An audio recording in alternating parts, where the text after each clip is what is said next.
afternoon. Assalamu alaikum. Distinguished founder and director, honorable chairman of this congregation, esteemed teachers, my dear friends, and distinguished audience. Today I will talk to you about manners. Manners are about we show kindness and respect to others.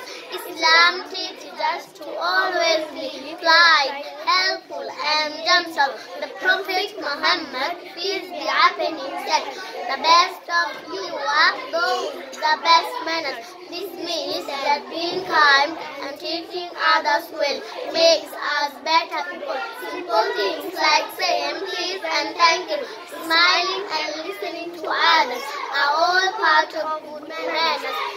Let's always try to be good to everyone we meet, because it makes us happy and makes us feel good too. Thank you so much for being here today. May Allah reward you with the best. Assalamu alaikum warahmatullahi wabarakatuh.